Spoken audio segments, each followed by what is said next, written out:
Oke, halo, selamat malam Konco Sinau semuanya. Sebelumnya apakah suaraku sudah terdengar? Sudah Kak. Kedengeran, kedengeran.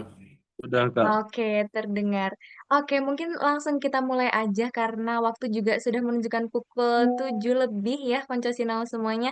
Sebelumnya aku pengen menyapa nih Konco Sinau semuanya. Selamat malam. Gimana nih kabarnya di malam hari ini? Bisa dong sharing sedikit nih Konco Sinau, boleh di kolom chat atau langsung on mic aja gitu. Gimana kabar hari ini?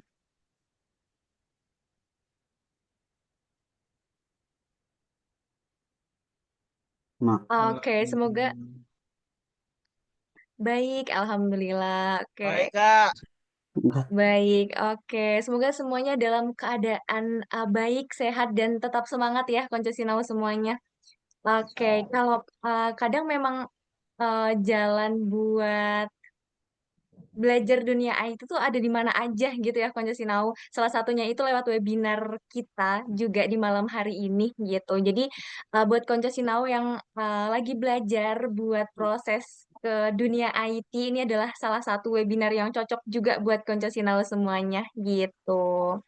Oke, kalau misal tadi kabar harian nih, kalau misal kabar buat perjalanan belajar sejauh ini seperti apa? Apakah ada struggle atau mungkin hmm. masih tetap semangat gitu? Seru, oke. Harapannya juga Sedikit. tetap semangat belajar gitu ya, Konco Sinau semuanya. Oke, di malam hari ini kita bakal bahas seputar role yang bakal Konco Sinau Hmm. semua itu bisa play nantinya mungkin ya posisi-posisi apa yang menurut kalian cocok gitu. Nah, banyak banget buat Konco Sinau yang awal mula pengen masuk ke Ya, terjun ke habis. dunia IT gitu muncul banyak pertanyaan gitu ya. Aku nih cocoknya jadi apa ya di dunia IT gitu. Atau kalau misal aku mulai dari nol harus belajar dari mana dulu gitu. Tenang, koncesional semuanya. Jadi kalian nggak sendirian gitu, banyak koncesional semua yang lain juga yang punya kegalauan yang sama gitu. Nah, itulah kenapa kita ada di webinar sekarang ya koncesional. Perkenalkan dulu aku Adis yang bakal nemenin koncesional sampai nanti di akhir webinar gitu ya. Kita bakal bahas topik yang relate gitu sama dunia IT salah satunya itu buat Konco Sinau yang memang masih bingung dan ingin kenal lebih dalam gitu tentang jalur karir di dunia teknologi. Oke, topik webinar kita di malam hari ini itu judulnya masih galau pilih jalur karir dunia IT. Kupas tuntas peran front end, back end, dan full stack developer. Oke, topik ini pas banget buat Konco Sinau yang mungkin masih dalam proses eksplorasi gitu ya. Sebenarnya pekerjaan developer itu kayak gimana sih gitu atau mana sih yang cocok buat aku kayak gitu-gitu. Nah, malam hari ini kita akan bahas apa sih perbedaan antara front end, back end, dan full stack developer gitu. Jangan sampai nih Konco Sinau udah belajar keras tapi malah belum tahu arah tujuannya tuh pengen kemana gitu. Oke. Tapi sebelum kita mulai, yuk bersama-sama kita berdoa dulu menurut agama dan kepercayaan masing-masing agar acara kita di malam hari ini bisa berjalan lancar dan tentunya bermanfaat. Oke, berdoa dimulai.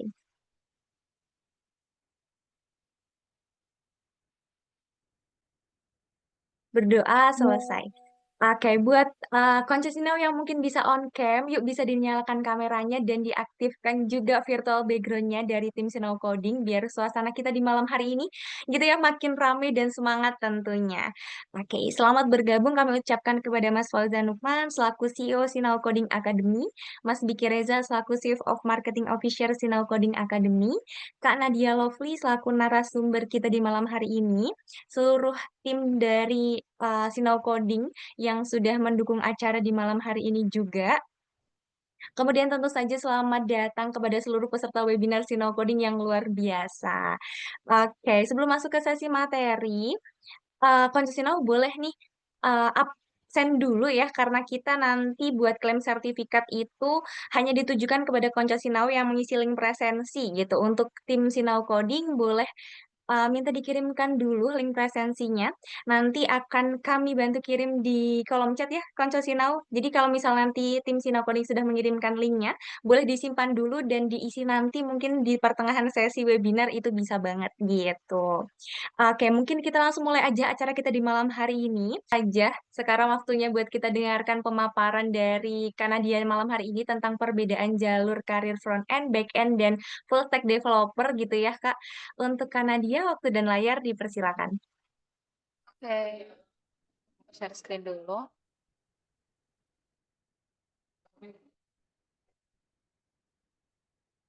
Oke, screen aku udah kelihatan kan ya? Sudah terlihat, Kak. Oke, jadi sesi sharing pada malam hari ini bakalan aku buka dengan one main question, yaitu gimana kalau developer path yang kita pilih pada hari ini itu bakal menentukan karir kita di 3 tahun ke depannya. Nah, mungkin pertanyaannya kayak terkesan nakut-nakutin, terus kayak serius banget gitu. Tapi jujur aja, ini nggak sepenuhnya salah ya teman-teman. Jadi, apa yang mau kita fokusin kita pada hari ini itu bakal menentukan karir kalian selama 3 tahun ke depan.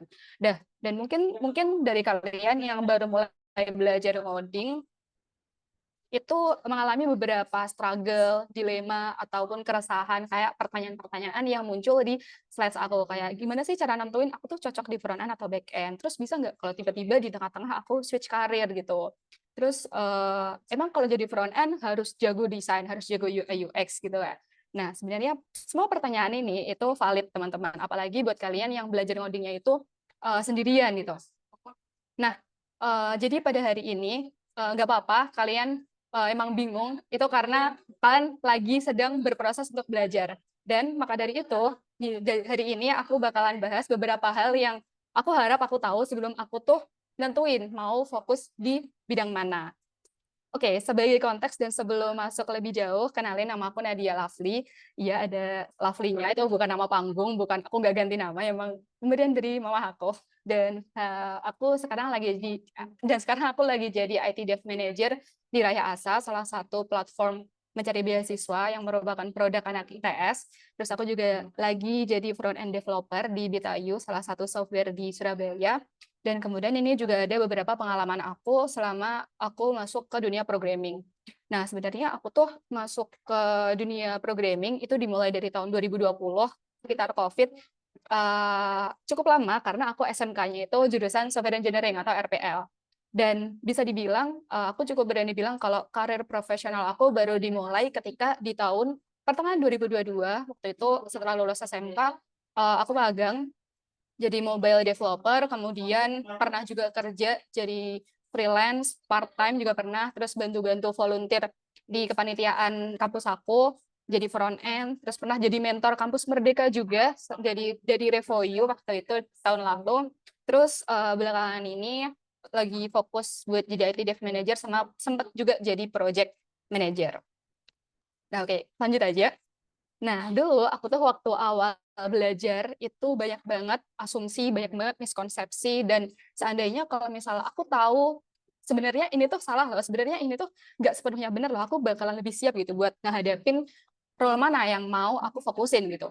Aku tuh dulu cuma mikir kalau dan cuma ngira kalau front end ya udah dia slicing desain Figma doang, terus ya udah tinggal ngehit API dari back end, terus back end ya udah bikin API CRUD sama query nge-handle database. Terus kalau front end, dia udah tinggal ngegabungin apa yang dilakukan front end sama back end. Nah, tapi pertanyaannya emang itu semua benar? Oke, kita bakalan bahas satu persatu dulu, mulai dari front end. Sebenarnya kalau misal kalian bilang front end itu cuma slicing Figma dan integrasi API, itu nggak sepenuhnya salah gitu. Tapi juga nggak sepenuhnya benar, karena masih banyak hal-hal yang di-handle sama front end gitu. Nah, kita ambil contoh studi kasus dari yang aku alami sendiri gitu ya. Jadi dulu aku tuh pengguna My Telkomsel sekitar tahun 2023 pertengahan sampai 2024 akhir. Aku tuh bingung gitu sama UI My Telkomsel. Sebenarnya UI-nya tuh bagus. Terus color palette-nya juga oke, match gitu kan, putih, merah, sama abu-abu. Tapi sama aku ngerasa kalau My Telkomsel ini aplikasinya tuh ribet gitu loh. Apalagi banyak animasi loading yang nggak diperluin, animasinya menurutku terlalu berat, padahal HP ku juga nggak ketang-ketang amat gitu.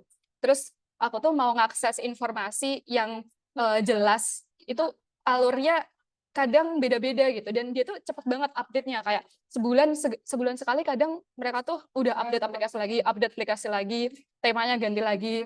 Nah, ternyata buat ngedukung data bahwa nggak aku doang loh yang ngalamin kalau My Telkomsel itu secara UI bagus tapi secara UX jelek, itu kemarin aku sempat nge-search di Twitter, dan ternyata banyak gitu teman-teman aku atau orang-orang di Twitter yang ngerasa kalau UI My Telkomsel itu aneh gitu, UX-nya tuh jelek gitu, berubah-ubah gitu kan user experience-nya. Nah, jadi kalau misal kalian mikir front end itu cuma slicing doang, itu kalian baru ngelakuin 1/3-nya doang. Masih ada 2 sisa lainnya, yaitu di bagian user experience dan juga performance-nya. Nah, terus emang udah ini doang gitu. Sebenarnya kalau misal kita breakdown itu banyak banget perintilan-perintilan yang secara lebih detail bakal dikerjain front end gitu. Kayak mulai dari handle client side logic-nya, visual konsistensinya, responsifnya, di mobile gimana, di tab gimana, di laptop gimana, accessibility-nya, casing data, terus optimize performance, layout-nya gimana, apakah gampang dibaca oleh user atau enggak, sama nge-display data dari back end gitu. Nah, sebenarnya kalau misalnya kita bahas semua perintilannya pada hari ini, bakalan nggak cukup tentunya waktunya, maka dari itu aku mau ambil satu study case yang pernah aku handle, yaitu tentang optimize performance. Nah, tahun lalu, ketika aku jadi project manager, aku tuh sempat dapat komplain dari beberapa user kalau, jadi ini adalah web yang lagi aku pegang waktu itu, namanya Inelo ITS, simply web buat ticketing gitu, ticketing tryout di ITS. Mereka tuh bilang kalau, ini kenapa ya? Page selain di forum daerah ini itu tuh ringan, tapi pas mereka ngakses di sini itu kayak berat gitu. Terus kadang nge-lag, terus butuh waktu lebih lama buat nge-load websitenya, buat nge-load halamannya gitu. Ternyata setelah aku coba nih buat tes performa websitenya, itu memang benar performanya itu ada di mid gitu. Nggak full hijau kan ini performance sama accessibility-nya. Nah, akhirnya ya udah waktu itu karena posisi aku jadi project manager, aku coba buat ulik-ulik codingannya, aku coba buat oprek kodenya, dan ternyata ketemu nih root cause-nya kayak gimana. Ternyata ini tuh di tampilannya yang forum daerah ini tuh terlalu banyak animasinya, asetnya pun terlalu banyak, terus nggak ada casing-nya gitu. Sebenarnya kalau kita lihat di sini itu kan bagus ya tampilannya, dan karena target audience dari website Inelo ITS ini adalah anak-anak SMA, mau nggak mau kita tuh tetap harus nonjolin user interface yang menarik bagi mereka gitu. Sedangkan aku sebagai project manager nggak mau ngorbanin performance demi UI yang menarik. Tapi di sisi lain aku juga nggak mau ngorbanin UI demi performance-nya tetap bagus gitu. Nah, setelah aku oprek codingannya tadi lanjut, itu tuh ternyata sama developer aku aset forum daerah sama aset map yang di sini itu benar-benar dipretelin satu-satu, diekspor satu-satu dari Figma-nya gitu. Jadi forumnya di ekspor sendiri, daerahnya diekspor sendiri, pitanya di sini, bintang-bintang kecil, bahkan maps-nya di sini itu kan kalau kita lihat ya udah langsung ekspor aja jadi satu gitu. Tapi enggak, sama frontan aku tuh di slice satu-satu kayak ini puzzle-nya diekspor sendiri, terus ini ada apa sih ini kaca pembesar, terus ada kompas juga, itu bener-bener diekspor satu-satu gitu, sehingga emang bener tampilannya tuh bagus karena animasinya mereka bakal show up satu-satu gitu kan, menarik. Tapi somehow itu yang bikin berat, banyak asetnya PNG harus diekspor biar jernih, biar HD gitu. Nah, akhirnya waktu itu aku diskusi sama beberapa lead front end sama beberapa lead front end-ku kan. Akhirnya sampai di kesimpulan bahwa untuk mengatasi masalah ini dengan tidak perlu mengorbankan user interface yang bagus dan tetap performance-nya oke, akhirnya waktu itu kita pindah asetnya ke CDN atau Content Delivery Network. Nah, pada waktu itu karena arsitekturnya pakai AWS, dan kebetulan kita pakai S3 buat storage-nya, ya udah kita sekalian pakaiin CloudFront gitu. Jadi semua animasinya kita pindah dari yang hit lokal ke hit dari network. Sama di case tuh headers-nya di sini, karena sebagai project manager aku tahu kalau aset ini bakalan statik dan nggak bakal berubah gitu. Makanya aku berani buat set case-nya itu selama 1 tahun waktu itu. Dan juga nge-convert heavy image-nya ke WebP. Karena kalau dari PNG aku ngerasa terlalu berat. Dan kalau pakai WebP itu tetap mempertahankan HD atau quality, tapi size-nya itu menurun drastis gitu. Nah, itu salah satu tantangan kalau misal kalian jadi front end, itu ya ini, nggak cuma slicing desain dari Figma terus angkat tangan terus udah itu enggak, tapi kalian harus tetap mantau apa aja yang perlu diimprove ketika websitenya itu udah up ke production kayak gitu. Nah, ini adalah hasilnya setelah kita ngelakuin solusi yang tadi, kayak mindah asetnya ke CDN, dipindah ke CloudFront, set case itu alhamdulillahnya jadi lebih baik gitu, dan komplainnya itu lumayan mengurangi. Nah, front end udah, terus sekarang masuk ke back end. Nah, jujur aja, aku tuh bukan orang yang expert di back end, karena aku pernah belajar back end, tapi buat ngerjain project yang benar-benar heavy, kayak perlu transaction, atau perlu mutual exclusive, mutex, atau sesuatu yang di luar CROD itu, jujur aku belum pernah, gitu. Tapi karena aku pernah jadi project manager dan pernah nge-lead orang back end, aku tuh kayak jadi tahu gitu, oh ternyata back end tuh kerjanya nggak cuma CROD doang, nggak cuma query doang, kayak gitu. Ini adalah beberapa insight yang aku dapetin waktu selama dari beberapa pengalaman aku beberapa tahun terakhir. Ternyata mereka tuh nggak cuma query doang gitu loh. Ini katanya ada logic, terus ada authentication. Biasanya kalau authentication itu dia namanya RBAC kalau nggak salah, role based, hanya apa gitu, terus C-nya controller atau apa, aku lupa. Intinya ngeset authentication di database, permission-nya gimana, admin bisa ngakses apa aja, kalau user bisa ngapain aja kayak gitu.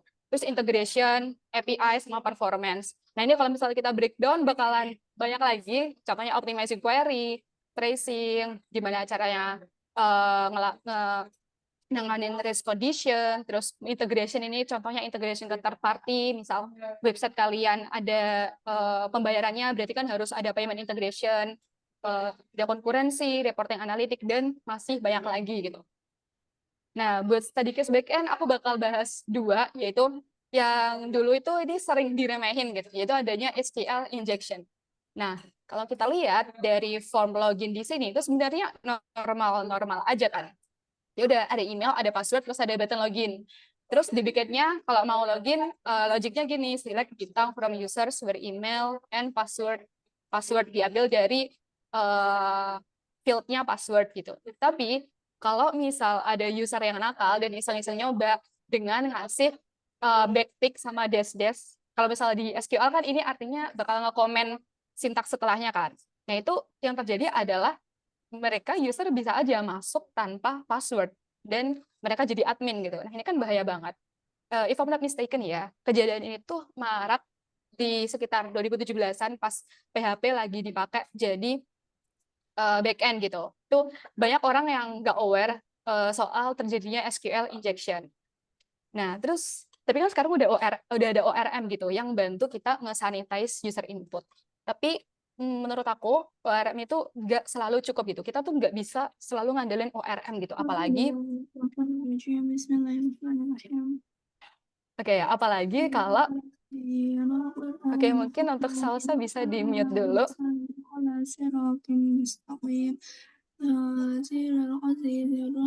Bentar ya, aku izin mute salsa. Udah.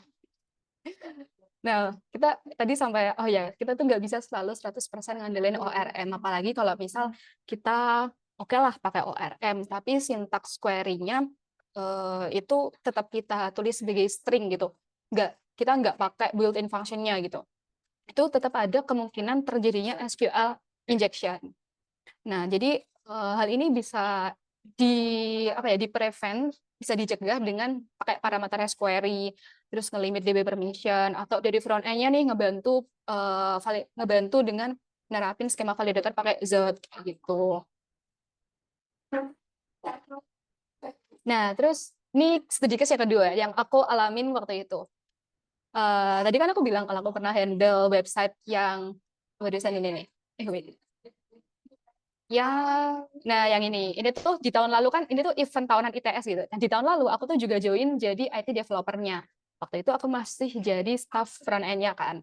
Nah ternyata waktu itu ada cerita kalau tiketing sistem website kita itu jebol gitu. Jadi tiket yang tersedia itu cuma, kalau nggak salah cuma 2.000, tapi waktu itu sempat jebol sampai 500 lebih gitu, atau 1.000 ya, aku jujur lupa. Itu gara-gara tiketingnya di-handle dari front end, bukan di-handle dari back end. Jadi, dan nggak otomatis nutup gitu.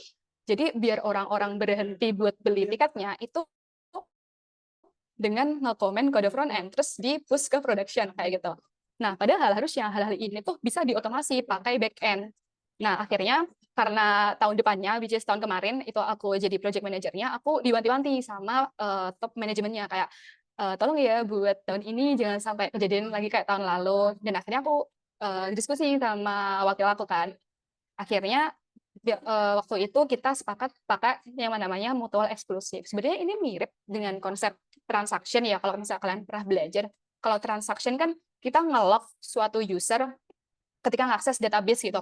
Nah, tapi kalau mutual eksklusif ini, itu kita nge-lock function-nya gitu. Jadi kalau mutual eksklusif, itu kita bikin gimana biar fungsinya ini, kalau misal diakses oleh satu user, nggak bakal bisa diakses oleh user lain. Jadi kayak sistemnya antri gitu. Nah, dengan cara ini, itu race condition yang terjadi itu udah tertangani dan nggak bakal ada jebol tiketnya. Kayak gitu. Nah, terus backend udah, frontend juga udah. Nah, sekarang kita ngomongin soal full stack. Jadi benar ya, kalau full stack itu ngelakuin gabungan antara front end dan juga back end.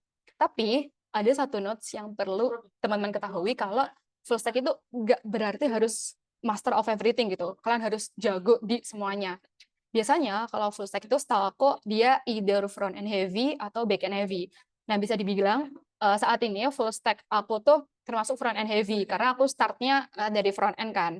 Tapi tetap ngerti back end gitu loh. Kalau misalnya basic CRO di handle-nya gimana itu tetap ngerti. Nah, terus biasanya kalau full stack ini kita temuin di startup atau freelance. Biasanya freelance kan ya udah kita sendirian gitu. Jadi mau nggak mau harus bisa handle front end sama back end, atau suatu project yang butuh MVP-nya itu cepat.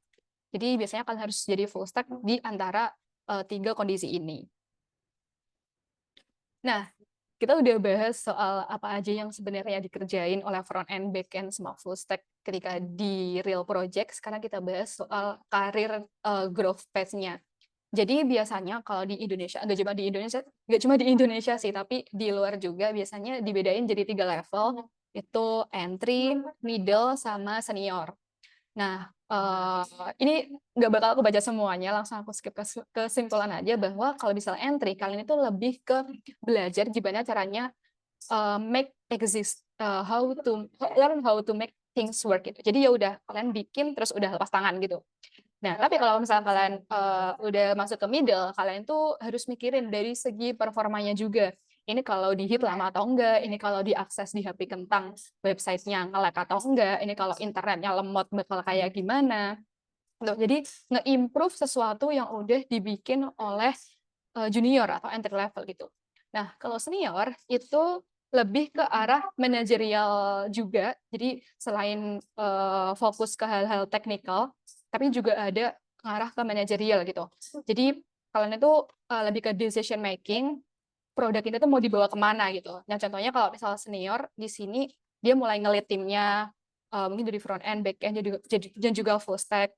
Terus gimana nge-setup desain sistemnya mau dibikin kayak gimana, sistemnya mau dibikin scalable yang kayak gimana. Nah, ke hal-hal yang lebih decision making kayak gitu.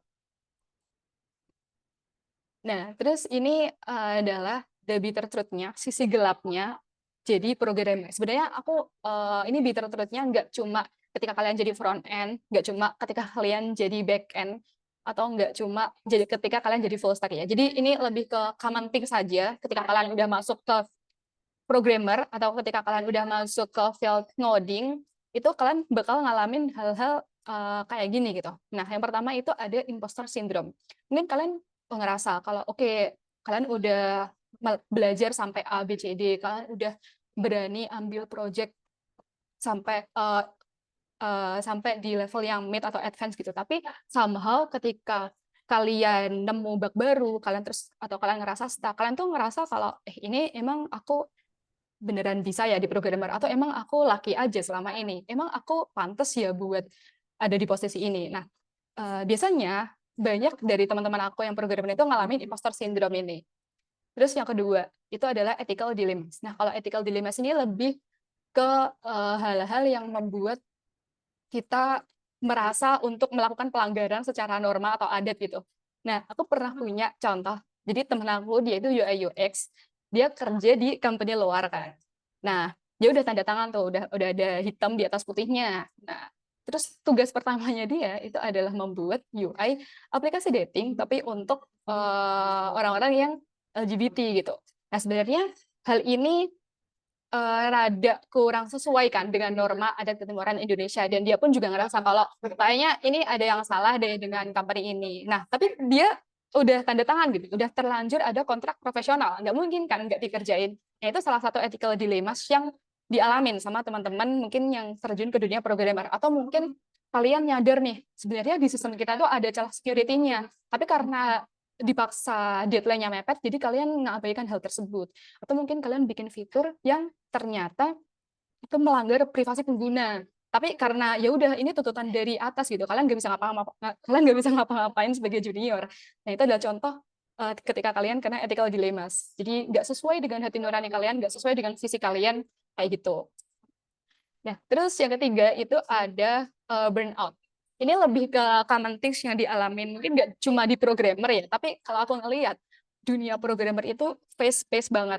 Kayak ya udah kalian sehari-hari bakal dihadiri sama komputer, ngoding, sprint, meeting, ada error, nge-solve bug, sprint lagi, meeting lagi, nge-solve bug lagi, bikin tiket, bikin fitur.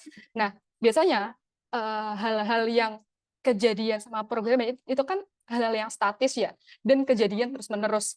Kayak setiap hari kalian bakalan kayak gitu, setiap minggu, setiap bulan, setiap tahun. Jadi somehow bakal ada di titik di mana burnout, kayak sebenarnya ini aku ngapain sih? Sebenarnya tujuan hidup aku tuh ngapain sih? Biasanya sampai di titik kayak gitu.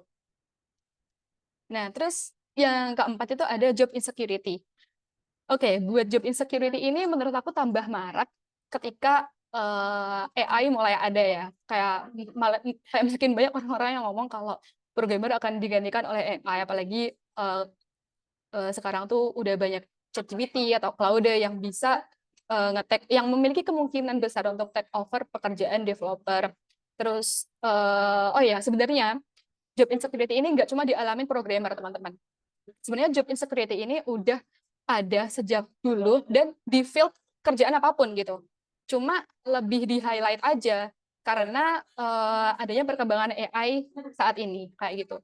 Nah, tapi tenang aja, menurutku di thread yang selanjutnya itu bisa menyelesaikan Bittertruth yang lain gitu, yaitu dengan commit to always learning. Ini jujur aku masukin Bittertruth karena ini tuh ada positif dan ada negatifnya.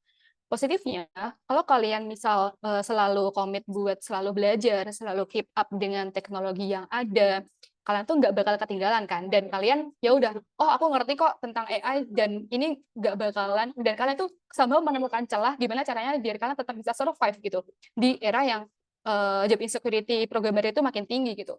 Terus tapi di sisi negatifnya, bayangin kalian tuh harus tetap belajar meskipun kalian udah di umur yang semakin lama, semakin tua, dan kemampuan berpikir kalian itu semakin menurun kan pastinya. Jadi commit to always learning ini somehow jadi sisi negatif dan juga jadi sisi positif di saat yang bersamaan kayak gitu. Oke, terus sekarang masuk ke, nah, terus gimana caranya menentukan path mana sih yang sebenarnya cocok buat kita? Tadi kan kita udah ngomongin soal pahitnya jadi developer gimana, kerjaannya front end tuh sebenarnya gimana, kerjanya back end kayak gimana. Terus aku harus ambil yang mana gitu? Mana yang path yang cocok buat aku? Nah, jadi di sini aku punya satu framework yang mungkin bisa kalian coba. Jadi frameworknya itu ada try, fail, dan juga stay. Yang pertama itu ada try gitu. Jadi mencoba.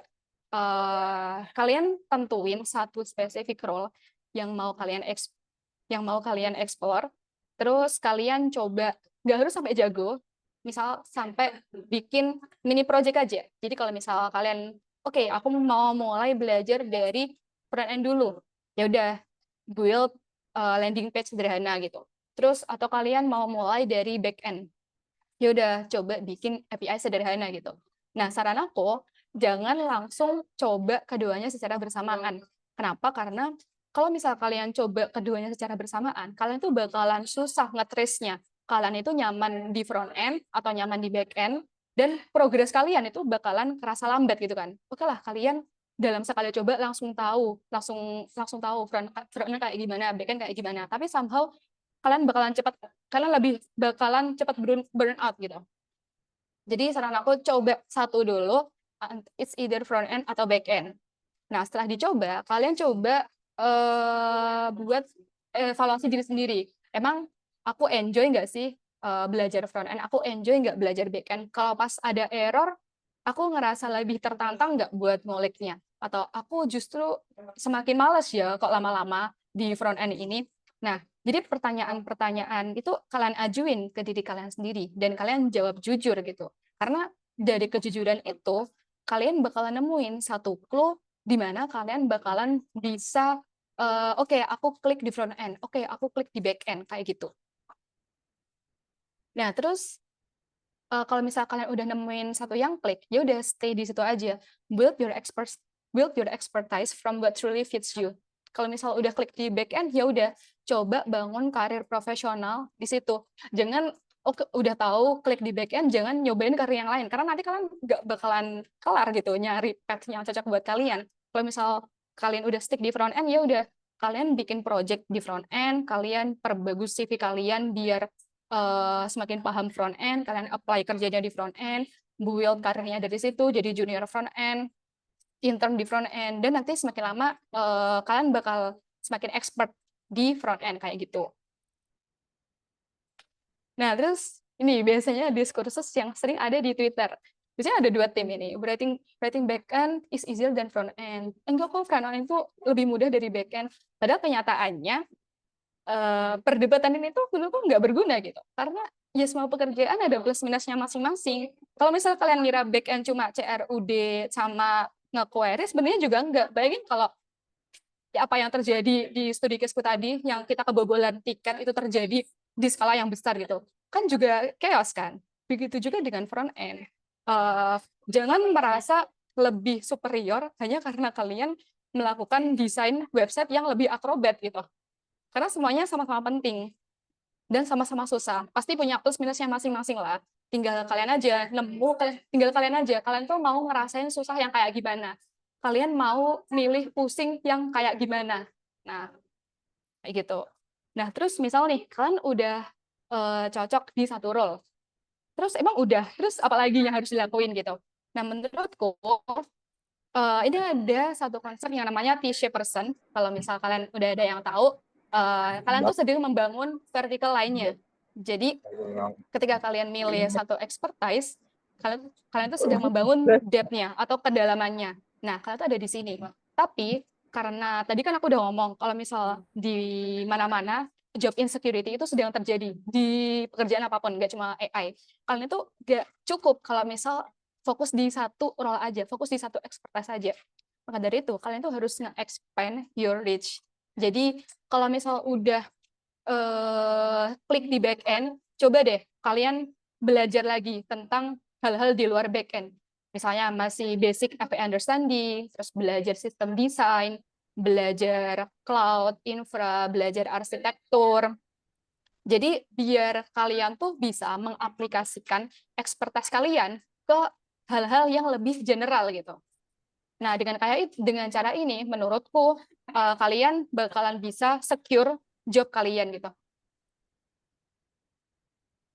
Nah, ini jadi kalau T-shaped person, kalau digambarin itu kayak gini, kalian bangun depth-nya dulu, baru kalian itu explore hal-hal yang lebih general. Nah, kalian explore-nya nggak harus sampai expert juga. Mungkin sekedar cukup tahu aja menurut aku udah cukup. Dan sekedar kalian tahulah gimana cara mengaplikasikan depth kalian ke base knowledge yang udah kalian pelajari. Nah, jadi intinya sih dicoba satu-satu, terus kalian rasain kalian itu cocoknya di mana. Karena kalau misal nggak dicoba ya kalian nggak bakal tahu gitu. kalian nggak bisa nge-connect the dot. Kalau misal cuma ngebayangin aja, cuma ngeraba-raba aja itu nggak bisa. Kalian cuma bisa connect the dot kalau misal kalian udah ngerasain dotnya gitu. Jadi kalian harus percaya bahwa that the dots will somehow connect in your future. Ini aku ambil dari speech-nya Steve Jobs di Stanford. Nah, kayak gitu teman-teman. Materinya sudah selesai. Ya, cepet banget ya. Oke, makasih banyak karena dia nih, waduh udah muncul langsung pertanyaan ya. Buat Konco Sinau nanti, buat sesi pertanyaannya bakal aku bacakan satu-satu. Tapi sebelumnya terima kasih banyak karena dia atas materi yang sangat insightful di malam hari ini gitu ya. Banyak banget hal yang bisa kita pelajari malam ini, mulai dari tadi di awal udah dijelaskan perbedaan mendasar gitu ya antara FE, BE, sama full stack gitu. Terus ada skill wajib yang perlu dikuasai buat setiap jalurnya. Ada juga tadi karena dia paparin sedikit tentang tips memilih peran yang sesuai sama passion dan gaya belajar Konco Sinau itu seperti apa dan cocoknya di mana kayak gitu-gitu. Oke, dan yang paling penting tadi yang terakhir kita harus taruh mindset belajar yang adaptif gitu ya dalam dunia teknologi yang terus berkembang saat ini gitu. Oke, mungkin kita langsung lanjut ke sesi tanya jawab mungkin ya karena dia. Oke, bisa Kak. Oke, oke, mungkin buat Konco Sinau yang mau tanya, boleh banget langsung raise hand aja, atau kalau misal belum bisa on mic, bisa ditulis aja di kolom chat, nanti bakal aku bacakan untuk pertanyaannya. Mungkin izin bacakan dulu ini dari Kak Muklis. Waduh, agak panjang nih karena dia pertanyaannya. Nanti buat Konco Sinau yang lain, boleh ya kalau misal mau on mic, boleh langsung on mic aja, raise hand dulu gitu. Ya, aku izin bacakan ya karena dia dari Kamuklis. Pertanyaan saya yang pertama, zaman sekarang AI sudah mendominasi, bahkan beberapa company tidak membutuhkan junior atau yang switch career. Menghemat budget perusahaan, saya tahu karena saya di bagian manajemen. Kebanyakan menggunakan AI. Kira-kira cara menghadapi gelombang ini bagaimana ya?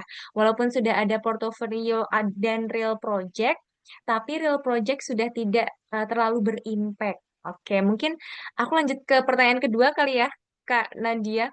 Karena ini pertanyaan ada dua kebetulan. Yang kedua, saat ini saya sering banget grading untuk lead code dan hack rank dari level easy sampai hard. Kira-kira apakah itu bisa menjadi poin plus buat recruiter untuk merekrut tech employee? Oke, mungkin bisa dibantu jawab satu-satu karena dia. Oke, aku izin jawab ya Kak Muklis. Pengalaman eh, aku setuju kalau misal sekarang tuh banyak perusahaan yang nggak perlu junior. Kayak kemarin tuh aku waktu buka LinkedIn, ada beberapa startup gede, tapi mereka tuh buka posisinya antara middle atau senior dengan years old yang udah banyak gitu, kayak minimal 4 sampai 5 years old. Tapi menurut aku nggak semua company itu menutup role itu menutup job application-nya buat junior gitu. Mungkin kalau misal teman-teman emang berniat mau stay di programming, ya mau nggak mau kalian cari dulu dari company-company yang kecil gitu, kayak software house. Aku lihat sekarang tuh di Surabaya mulai banyak gitu ya software house. Apalagi di lingkungan kampus aku, beberapa teman aku lagi ngediriin software house dan mereka tuh ya nyarinya yang lagi junior gitu, karena di satu sisi biasanya proyeknya belum sesusah itu karena kliennya jadi orang-orang sekitar, dan yang kedua mungkin bisa dibayar lebih rendah gitu karena kan posisinya junior ya, jadi mengikuti years of experience-nya. Jadi sebenarnya iya, posisi untuk job applicants-nya itu mengurang, tapi benar-benar nggak 100% gitu. Masih ada harapan kok buat stay di programming kayak gitu. Nah, dari software house atau dari pengalaman yang mungkin nggak seberapa itu, coba kembangin lagi, kayak build karirnya benar-benar dari bawah, kayak jadiin hal-hal kecil itu jadi batu loncatan. Kayak gitu sih. Oh ya, terus kalau soal real project, menurutku ini real project-nya tergantung ya. Emang kalau misal kalian bikin project terus nggak ada impact-nya, kayak ya udah itu udah terlalu biasa kan, semua orang bisa ngelakuin hal tersebut, bahkan AI aja juga bisa ngelakuin, kayak biarkan saya landing page kayak ya udah terus kalian bugs-nya kalian solve sendiri gitu. Nah tapi kalau real project-nya yang kalian itu benar-benar ada impact-nya, benar-benar ada contribute ke masyarakatnya, beneran dipakai sama orang, beneran ada usernya. Menurutku itu yang bikin beda. Contohnya, kalau misal kalian tahu ada website Send the Song, nah itu adalah salah satu contoh real project dari mutual aku di Twitter, dan itu kepakai oleh banyak orang gitu. Biasanya itu di Twitter rame digunain kayak di base-base orangnya pada ngirim, coba screenshot Send the Song kalian dong, nah kayak gitu. Jadi bikin real project yang ada usernya, yang kepake beneran sama orang. Jadi real project yang gak cuma kalian bikin terus ya udah tinggalin stay di GitHub repository ini. Tapi enggak, kalian bikin real project-nya itu kalian research sebenarnya orang tuh lagi cari apa, dan bikin project yang intinya mungkin gitu buat dipakai ke orang, atau bahkan bisa contribute ke masyarakat. Kayak gitu sih kalau guys. Terus untuk pertanyaan kedua, saat ini saya sering banget grinding untuk lead code dan hacker rank dari level easy sampai dengan hard. Kira-kira apakah itu untuk menjadi, menurut aku jadi poin plus, apalagi ketika kalian ketika kalian lagi wawancara atau dalam proses interview user atau interview live coding gitu kan. Biasanya mereka kan bakal ngelemparin pertanyaan lead code atau hacker rank ya, as far as I know. Jadi lebih mempermudah Kak Muklis buat masuk ke tech company-nya. Meskipun banyak cerita kalau sebenarnya programmer tuh susah di interviewnya gitu, susah di live codingnya gitu. Padahal pas kerja, oh ya udah sebenarnya nggak se-hard ketika nggak se-effort ketika mereka mau masuk company-nya kayak gitu. Jadi lebih ke mempermudah masuk ke company yang Kak Muklis inginkan. Seperti itu. Kira-kira ada follow up Oke. lagi nggak dari Kak Muklis? Oke, terima kasih banyak Kak Nadia atas jawabannya. Mungkin dari kamu, please, mungkin ada feedback dari jawaban Kak Nadia bisa disampaikan lewat kolom chat gitu. Mungkin tadi aku izin summary ya buat konco Sinau yang mau stay di programming gitu, bisa stay dulu aja lewat software house ya Kak Nadia tadi.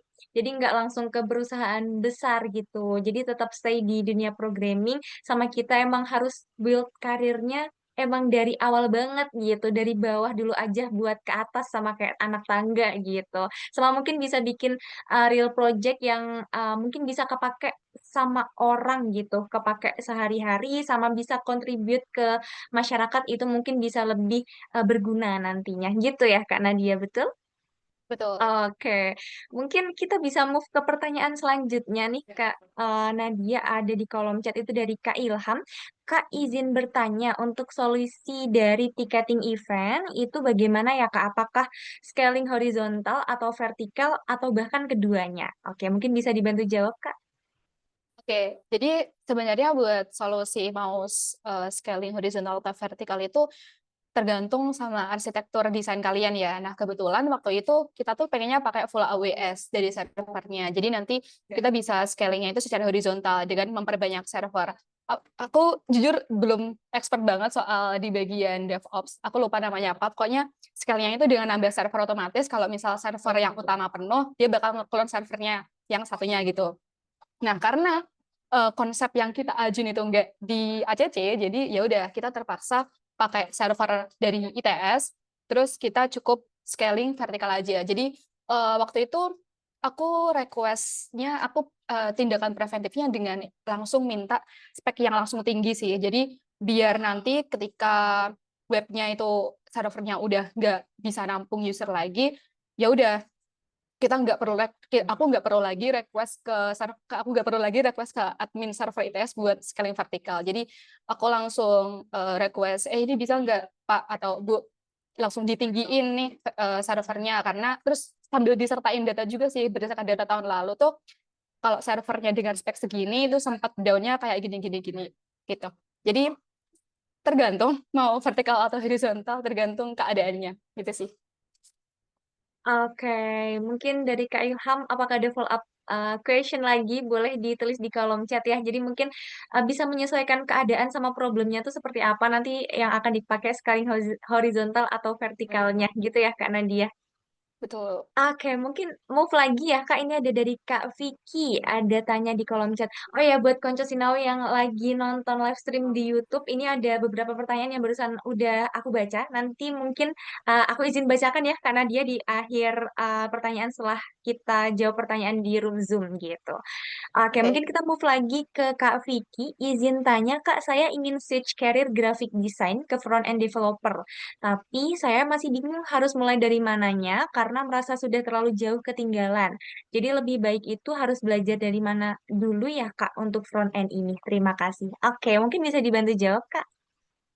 Oke ya, sebenarnya kalau dari front end, pasti orang-orang startnya dari HTML, terus CSS, terus ke JS, terus habis itu bisa masuk ke framework sih. Jadi untuk path belajarnya sebenarnya udah banyak di internet, tinggal diikutin aja HTML, CSS, JS, atau mungkin bisa langsung ambil paket dari Sinau Coding tadi, jadi kalian udah lebih terarah gitu kan, belajarnya nggak bakalan salah atau nggak bakalan salah jalur lagi gitu. Nah, terus soal ngerasa takut karena jauh ketinggalan itu, terus menurut aku ya udah start aja dari sekarang. Kalau misal Kak Vicky tetap takut tapi nggak mulai-mulai, ya udah kan akan bakalan semakin ketinggalan kan. Jadi ya saran aku mulai aja dulu kayak gitu. Betul banget. Jadi silahkan memulai langkah awal konco Sinau ya. Tadi dari Kana dia juga sempat mention bisa lewat Sinau Coding juga karena kita punya banyak mentor profesional. Mungkin bisa membantu gitu ya karir konco Sinau, membuka karir konco Sinau buat kedepannya gitu. Tadi buat belajar front end itu mulai dari HTML CSS dulu ya. Kak Nadia gitu nanti mungkin Betul. bisa lanjut ke tech stack-nya dari JavaScript atau segala macamnya. Seperti itu, Kak Vicky. Oke, mungkin aku next ya, karena dia nih ada pertanyaan dari Kak Arif. Kak, saya baru belajar, tapi tujuannya ke full stack. Menurut Kakak, apakah itu worth it atau tidak ya? Oke, mungkin bisa dibantu jawab, karena dia. Oke, worth it atau enggaknya itu kembali ke diri kamu masing-masing ya. Jadi kalau misal emang Kak Arif kuat buat dalam satu waktu langsung belajar front and back end, ya udah gas aja. Tapi kalau misal nanti di tengah-tengah ngerasa kayak terlalu susah, ngerasa nggak ada progres, menurut aku better coba dulu front end atau back end salah satunya. Terus ya udah kayak yang aku omongin sebelumnya, di expertise-in di satu aja dulu, baru nanti belajar dasarnya itu. Kayak aku dulu kan ya udah aku fokusnya di front end dulu, terus makin lama ke sini aku berani buat ambil project back end, terus jadi tahu gitu basic-basicnya back end itu sebenarnya ngapain aja kayak gitu. Oke, jadi mungkin bisa mulai dari yang paling awal dulu gitu ya, Kak. Satu-satu belajarnya jangan langsung rombongan gitu. Takutnya malah kitanya nanti yang overwhelm gitu. Jadi mungkin bisa mulai satu dulu, mulai dari front end, kemudian nanti pindah ke back end. Nanti kalau misal memang sudah nyaman sama dua-duanya bisa ikutin langkah Kak Nadia jadi full stack-nya gitu. Jadi langsung double dua-duanya antara front end sama back end-nya gitu. Oke, mungkin lanjut ke pertanyaan di YouTube nih Kak Nadia ada dari Kak Braja Buana. Kalau mulai dari umur 32 jadi programmer itu Kak itu apakah masih bisa? Itu mungkin bisa dibantu jawab Kak. Jawabannya bisa banget. Banyak dari teman-teman aku juga yang bahkan mereka baru start belajar programmer itu dari umur 30-an gitu. Dan kalau nggak salah 4 tahun berlalu, ya udah mereka sekarang udah kerja. Jadi nggak ada masalah. Umur itu bukan jadi penentu kita bisa sukses atau enggak di suatu bidang karir. Karena setahu aku juga kalau misal jadi programmer itu nggak ada minimal requirement umur ya. Aku jarang banget ngelihat ada requirement umur kalau misal kalian masuk ke dunia programmer gitu. Jadi tetap nggak apa-apa gitu kalau misal kalian startnya mungkin lebih lama daripada yang lain. Oke, jadi buat Kak Braja nih yang ada di live stream YouTube, jadi jawabannya sangat amat tidak apa-apa gitu ya. Bahkan itu juga mungkin usia yang masih cukup relate buat konco Sinau semuanya yang ingin masuk ke dunia pemrograman. Karena tadi karena dia juga sempat sharing kalau misalnya banyak teman-teman karena dia yang usianya lebih dari 30 tahun baru mulai terjun ke dunia IT. Seperti itu ya karena dia. Jadi bisa banget buat Kak Braja mulai ambil langkah awalnya gitu ya, buat terjun ke dunia pemrograman gitu. Karena dari Sinau Coding juga di sini siap membantu konco Sinau semua gitu. Oke, mungkin kita move lagi ya Kak Nadia. Ini ada satu pertanyaan lagi di YouTube. Kak Nadia, saya sudah coba-coba apply untuk job software developer, baik BE maupun FE internship. Tapi saat wawancara user, saya selalu gagal. Apakah ada solusi agar bisa improve saat interview user ke depannya? Ini dari Kak Don. Mungkin bisa dibantu jawab, Kak Nadia. Oke, menurut aku yang pertama kita harus tahu dulu ya gagalnya karena apa. Mungkin selama proses interview, kalau boleh gitu di-record terus bisa ditonton ulang kayak mungkin ada beberapa bagian yang nggak bisa jawab atau beberapa bagian jawabannya blunder. Terus kalau misal masih ngerasa kurang terkait kayak sebenarnya aku tuh salahnya di mana, bisa buat reach out ke HR-nya atau ke orang yang interview dengan kalian. Kalau misal kalian itu kenapa nggak keterima gitu, kayak ya udah tanya aja, email aja mereka. Pasti mereka kalau misal company-nya bagus, menurut aku bakalan jawab gitu. Karena itu kan ngebantu seseorang buat improve ya. Atau mungkin Kak juga bisa tonton tips and tricks gitu sih buat interview user. Apalagi mungkin di company-nya itu biasanya ada beberapa company yang nyediain atau yang nyediain tips and trick di kalau interview di company tersebut gitu. Biasanya nggak banyak orang yang tahu. Tapi aku pernah tahu satu company, mereka itu nyediain tips and trick user interview dengan company mereka, dan itu ditaruh di GitHub-nya gitu. Mungkin dicari-cari aja informasinya. Oke, jadi tadi mungkin buat Kak Don yang ada di live stream YouTube nih, bisa banget nanti cari-cari company yang Kak Don daftar gitu. Siapa tahu company-nya itu memang menyediakan tips and trick gitu ya, karena dia untuk lolos ke company tersebut gitu. Sama tadi saran dari Kak Nadia bisa di-record, mungkin itu bisa jadi masukan juga dari diri kita sendiri buat diri kita sendiri juga gitu ya, salah kita di mana, dan buat introspeksi diri juga gitu. Oke, mungkin kita move lagi ke um, room Zoom ya. Pertanyaan di room Zoom ini dari Kak Hasbi. FEIIT itu termasuk desain gambar-gambar buat konten apps kah? Seperti logo dan lain sebagainya. Oke, mungkin bisa dibantu jawab karena dia. Kalau setahu aku buat desain logo sama konten apps itu masuknya ke UI UX ya. Tapi kalau misal company-nya masih kecil, itu ada beberapa company yang mengharuskan front end-nya itu bisa UI UX juga. Jadi mungkin lebih tergantung company-nya. Ada beberapa company yang mengharuskan front end-nya sekaligus jadi UI UX atau minimal bisa UI UX. Mungkin karena emang kebutuhan juga. Terus tapi kalau misalnya company-nya udah gede dan udah proper, front end-nya itu ya lebih fokus ke slicing desainnya. Itu aja sih. Oke, berarti tergantung perusahaannya ya, seperti itu Kak Nadia.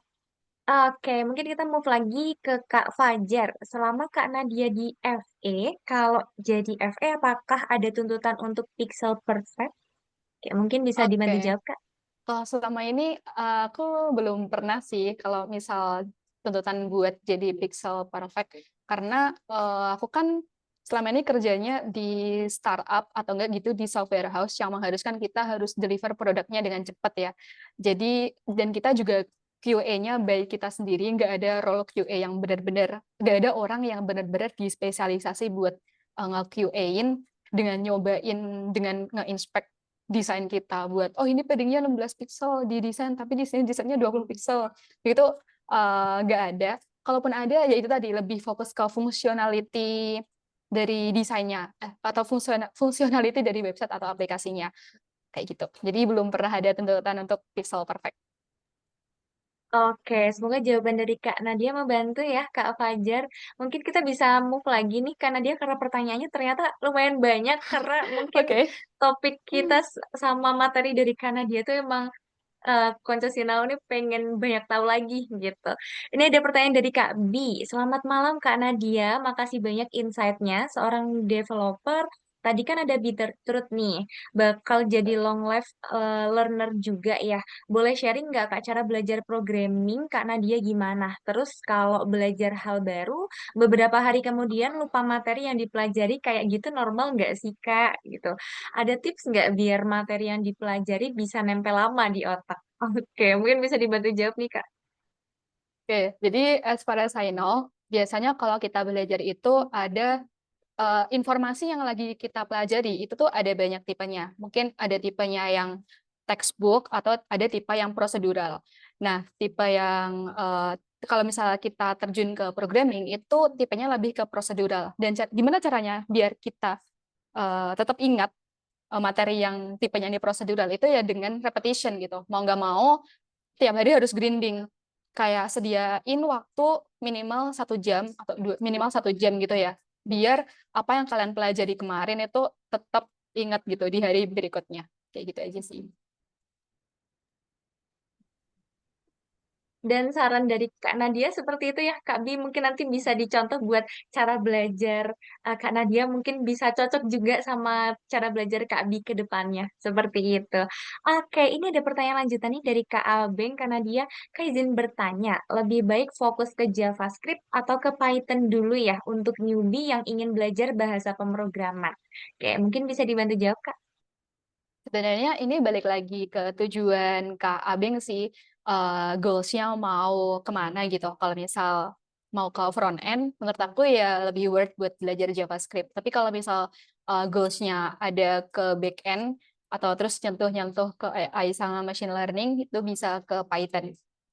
Jadi disesuaiin aja, mau disesuaiin aja sama goals-nya Kak Abeng kayak gitu. Oke, jadi disesuaikan sama role yang Kak Abing mau lanjutin gitu ya, karena dia kalau misal mau JavaScript berarti nanti fokusnya ke front end, tapi kalau misal mau Python tadi berarti fokusnya ke back end gitu ya Kak. Tuh. Oke, mungkin next lagi nih dari Kak Dava. Halo Kak, izin bertanya. Saat menghadapi burnout, apa yang Kak Nadia lakukan dan butuh berapa lama buat mengatasi burnout tersebut? Oke, mungkin bisa dibantu jawab Kak. Oke, kalau dari aku biasanya burnout itu datang karena terlalu banyak pressure gitu kan di saat yang bersamaan. Misal kayak banyak fitur yang harus dikerjain dan deadline-nya mepet dan terus ada tuntutan dari top manajerialnya.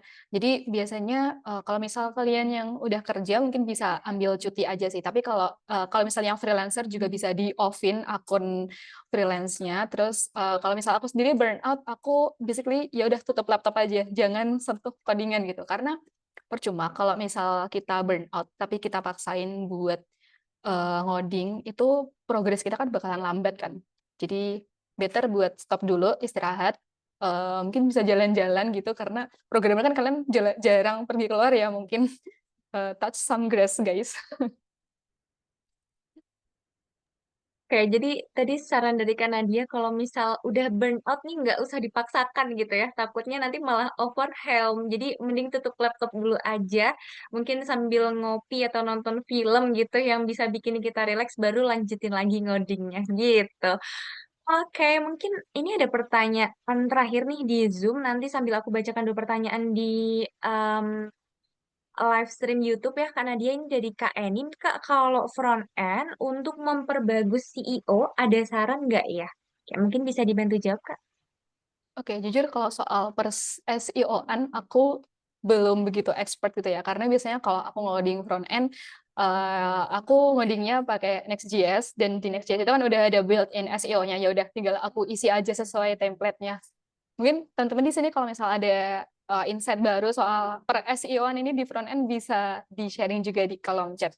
Jadi sama-sama belajar. Oke, bener banget nih Konco Sinau yang punya insight tambahan gitu ya, yang udah menekuni CEO lama gitu, bisa banget ditulis aja di kolom chat. Mungkin nanti bisa membantu Konco Sinau semuanya yang ingin memperdalam di bidang tersebut gitu. Oke, terima kasih Kak Nadia. Mungkin kita move ke dua pertanyaan terakhir ya di Oke. live stream gitu. Ada dari Kak Rashid. Kalau boleh tahu, roadmap belajar front end Kak Nadia itu apa ya? Oke, mungkin bisa dibantu jawab Kak. Jujur, jujur buat roadmap belajar aku tuh nggak terlalu jelas dulu. Jadi aku dulu SMK ambilnya web development kan. Jadi belajar both front end sama back end. Tapi pas aku intern, aku tuh di-assign jadi mobile developer tiba-tiba. Tapi itu masih masuk front end kan. Jadi ya udah, aku have no kayak have zero knowledge soal mobile developer. Tapi waktu itu ya udah kayak sama engineering manager aku, nggak apa-apa Nat, kamu bisa sambil belajar kok. Jadi waktu itu belajar front end-nya dari web ke mobile, terus aku sempat balik lagi ke web karena kerja di software house gitu. Kalau misal ditanya tech stack-nya dari HTML, CSS, JS, terus aku sempat belajar, terus langsung masuk ke framework aja sih, ke Vue.js waktu itu, belajar Tailwind juga, di samping belajar Bootstrap, karena biasanya yang bakalan banyak kepakai itu Tailwind kalau di real project sama di real industry, kayak gitu.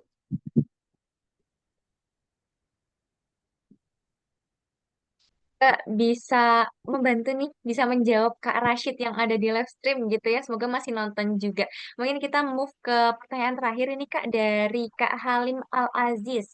Karena dia aku baru belajar Express.js dan Postgre, tapi DB-nya nggak bisa connect kalau pakai ENV. Boleh arahkan Kak Nadia? Terima kasih.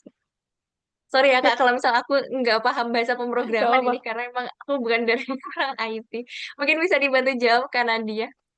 Oke, siapapun yang nanya ini, jujur aku nggak tahu kalau misal cuma dikasih info kayak gitu doang, terus dipaksa buat solving errornya, mungkin bisa DM aku terus disertakan screenshot errornya kayak gimana. Aku bukan cenayang, guys. Oke, jadi mungkin nanti buat Kak Halim bisa langsung apa nih Mas? Bisa langsung DM ke Nadia ya, bisa lewat LinkedIn namanya tetap Kak Nadia Lovely. Nanti juga bisa connect ke Instagramnya langsung mungkin ya. Gitu. Ini dari Kak Muklis, Next.js frameworknya sudah paling pas buat CEO atau dari HTML bisa pakai semantik untuk CEO-nya. Nah, ini buat Coach Sinau yang tadi menanyakan tentang SEO ya, bisa banget ada insight baru dari Kak Muklis yang mungkin bisa Konco Sinau pelajari juga gitu.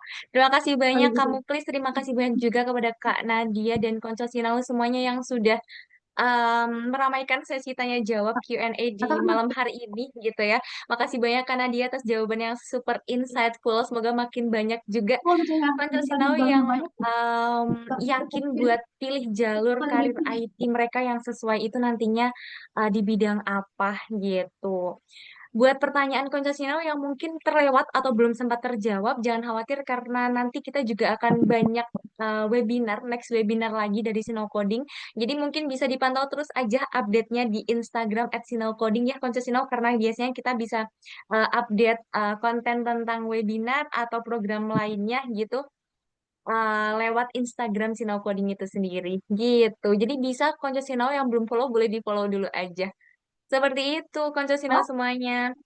Oke, mungkin kepada tim Sinau Coding boleh dikirimkan link presensinya lagi ya, karena buat konco Sinau yang mungkin belum mengisi tadi di awal sesi, pertengahan sesi juga masih bisa mengisi di akhir sesi ini. Buat yang sudah mengisi, cukup diisi satu kali saja, seperti itu. Oke, ini sudah dikirimkan sama Minko ya, bisa teman-teman salin dulu, atau enggak bisa dikopas dulu, atau mau langsung diisi juga boleh banget gitu.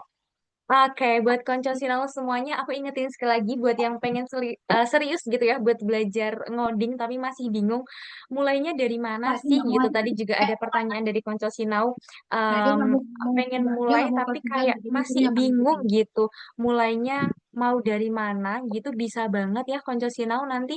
Mungkin dari Sinau Coding bisa sedikit membantu gitu, bisa banget ikutan atau join bootcampnya Sinau Coding karena kita punya banyak banget di benefit. Tadi ada 30 plus sesi belajar intensif, kemudian ada project portofolio nyata juga, mentor expert tentunya yang nanti Konco Sinau yang bakal membimbing Konco Sinau semuanya. Kemudian pengalaman belajarnya juga bakal kolaboratif banget. Teman-teman juga nanti bakal dapetin sertifikat gitu. Dan masih banyak lagi benefit yang tadi disebutkan juga di awal gitu ya Konco Sinau. Oke, nanti yang masih bingung-bingung atau tertarik dengan bootcamp Sino Coding atau program yang lainnya bisa langsung chat ke admin aja karena nanti juga bakal dibantu jawab sama adminnya seperti itu. Sebelum kita pamit, boleh dong Konco Sinau semuanya ya kita foto bareng dulu karena webinar ini kayaknya nggak akan komplit gitu kalau misal kita nggak foto bersama. Jadi mungkin kita bisa mengabadikan momen malam hari ini dengan foto bersama. Jadi buat konco Sinau yang bisa on cam, mohon dinyalakan kameranya, sama dipakai juga buat virtual background biar kita bisa seragaman gitu, biar kita bisa kembaran bareng-bareng gitu. Oke, mungkin sambil menunggu konco Sinau yang lain, konco Sinau yang belum mengisi gitu ya, mengisi link presensi boleh diisi dulu saja seperti itu. Oke, mungkin ini udah banyak ya konco Sinau yang mau oke pada connect LinkedIn. Boleh banget nih kalau misal konco Sinau mau connect LinkedIn, boleh disertakan LinkedIn-nya di kolom chat juga. Siapa tahu konco Sinau nanti bisa tambah temen gitu lewat webinar ini. Boleh banget, silahkan gitu ya. Sambil nunggu konco Sinau yang lain bisa on cam nih. Mungkin aku tunggu sampai 44 ya konco Sinau. Nanti kita bakal foto bersama. Aku bakal minta 3 gaya. Mungkin boleh banget nanti konco Sinau gayanya mau bebas, mau seperti apa bisa diekspresikan sendiri gitu.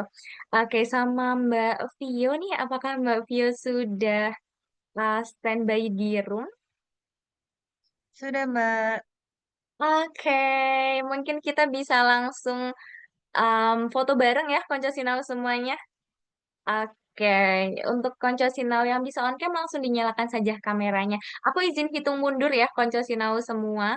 Nah, untuk gaya pertama, enaknya gaya apa ya? Karena dia mau request gaya kah? Waduh, aku ngikut aja. Oke, ngikut aja. Mungkin is dulu kali ya yang pertama ini.